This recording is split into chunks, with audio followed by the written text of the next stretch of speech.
पहले गीत रही, पहले गाना में रस रहा, ज्ञान रहा, भाव रहा, सीख रही।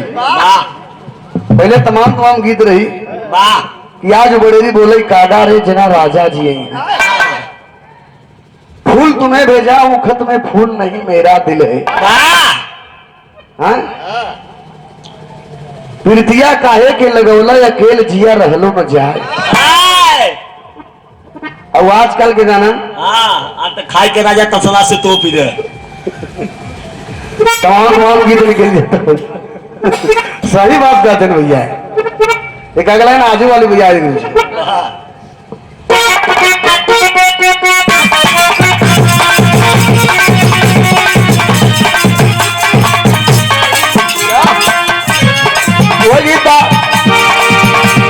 रात भर संग हमर बढ़े थे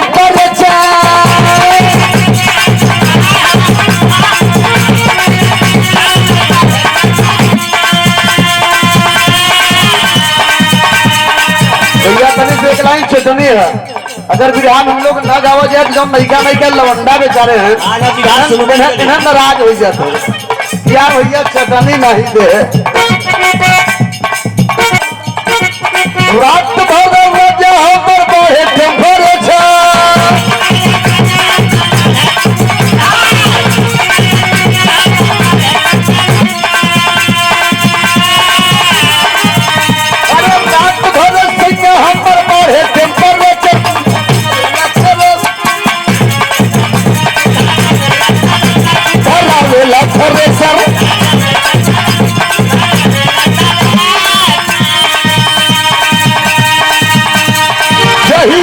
चढ़ल बाटे चैत के महीना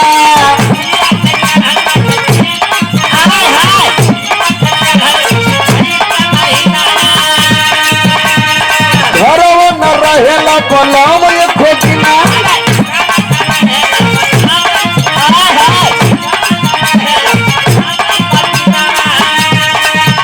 अरे कभी कभी तकिया बिगाड़ जाला बेचार।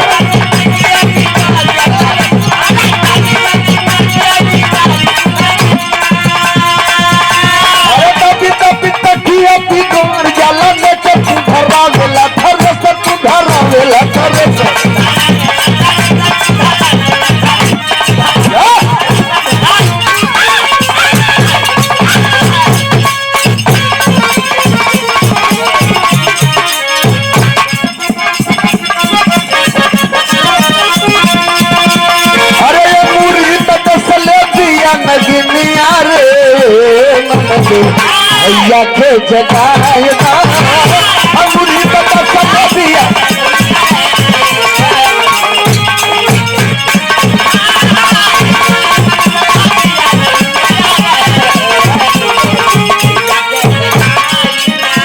भैया के जगाना हमार सैया के जगाएगा।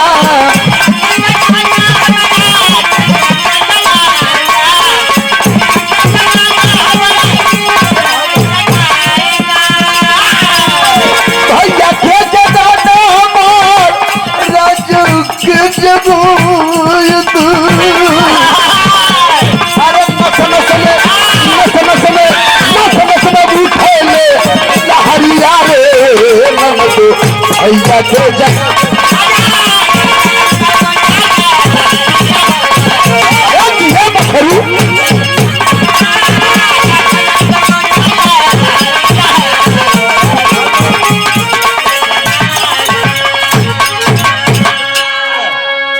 कोनो गाना खराब नहीं हो सुभाष।